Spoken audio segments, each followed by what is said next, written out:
قبل ما اختم واذا سمحت لي باختصار استاذ عبد الله الحمدان مدير عام شركه هاتريك للتعاقدات الرياضيه، تفضل ابو حمدان. مسيك بالخير ابو زياد، امسي عليك وعلى الاخوان. 3 دقائق باقي، خلي السلام، احنا ان شاء الله بنسلم عليك. ابو زياد 3 دقائق بسكر. لا معلش الله بس بسرعه لو سمحت. تفضل. عندكم هوا. اول شيء امسي عليكم جميعا وامسي على الساده المشاهدين. طبعا الاستاذ فهد يسمعني عدل؟ من هو؟ فهد نعم الروقي يسمعك نعم. طبعا امسي عليك يا فهد، كيف حالك؟ ان شاء الله طيب. حياك الله مرحبا. دائما استاذي انت للاسف اللي نقل لك المعلومات هذا الشخص ما يحبك، هذا اولا. الشيء الثاني دائما اسلوبك واحاديثك يعني على الهواء والكل عارف هالشيء، دائما ما تكون خارج النص. هذا اولا، وانت تتذكر اعتقد مقولتك عطونا صوت سبيكر بسرعه شباب. من جنبي يعني. اوكي يا فهد، شوف استاذي، اول شيء شركه هاتريك مو انت اللي تشكك في شركه هاتريك، اعتقد شركه هاتريك تفوق تاريخك الرياضي. خلال 3 سنوات احنا اقمناها تفوق تاريخك الرياضي.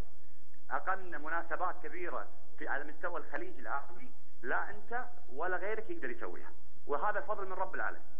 ثاني شيء انت تقول انا عبد الله الحمدان، تقول عبد الله الحمدان يصرف على الشركه، نعم انا اصرف على الشركه، واذا انت محتاج ولا ما يتكلم. بس ما عندي وقت انا، بس وقت سكته. لو على الاقل كمل دقيقه لو سمحتوا، دقيقه لو سمحتوا. ما يكمل. دقيقه اكبر من فهد انت قلت كلامك. كمل يا اخي. اسمح لي انت قلت كلامك، خلينا نسمع كلامه. لا ما اسمح له. لا لو سمحت. ما اسمح له. لو سمحت والله ما اسمح له. لو سمحت يا اخي انت اللي ما تسمح ما تسمع. انا اللي اسمح ترى. انا اللي اسمح ولا انا ماني مسمح له. اسمح له انت. خليه كمل عبد الله كمل. انت في عالم الفن وعالم الشعر وعالم الرياضه وعالم النقد والانتقام وكل شيء حتشتغل يا فهد. يعني هذا شيء انا صح. تاريخ شركه هاتريك يفوق تاريخك. شنو تاريخك؟ قول لي شنو تاريخك امام الملأ. طيب شنو تاريخك؟ انت عارف شنو بيان الشركه اللي اصدرناه؟ نعم انا اطالب في حق لاعبيني، انا حر. اي لاعب موقع تحت مظله شركه هاتريك ولديه حقوق ماليه سواء لدى الاتحاد لدى النصر لدى اي نادي. بس على فكره عبد الله، على فكره عبد الله لحظه شوي عبد الله.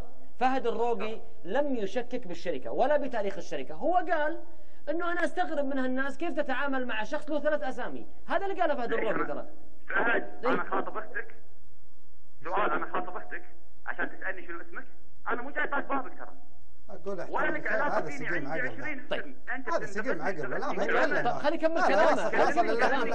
واصل للحم الحار. انت شنو هو في النهايه ما في. لا مش طالب نسب، يعرف كلامه ما هو اللي بزوجه. طيب على اي حال عندك اضافه اخيره عبد الله؟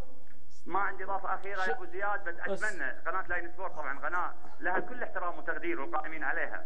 كلام اوجعك. ما يكون متواجد في القناه. واضح انه اوجعك. رد على النقاط، لا ترد على الاشياء الشخصنه الموضوع. يرد على النقاط يا اخي. تاريخه نعرفه يا اخي، تاريخ ابو عمر نعرفه. اذا كان جايب ردك ابو عمر لو سمحت لي باقل من دقيقه. والله يا اخي بس انا وضحت له الموضوع انه فهد الروقي كان ما شكك بالشركه. ايش تاريخك؟ بس فهد الروقي لم يشكك بالشركه فقط. يعني سؤال بسيط ترى اللي قاله. مساله انه التشكيك وتاريخك ومش عارف ايش، ترى رؤساء دول سقطوا عشان قالوا من انتم. فالاخ ما ادري اي اسم اسميه فيه، انا اربأ بنفسي ان ادخل معه في اي نقاش. طيب اعطونا ضيوف بكره شباب. الصراخ على قدر الالم. نعم اوجعته، هي اوجعته، واضح انه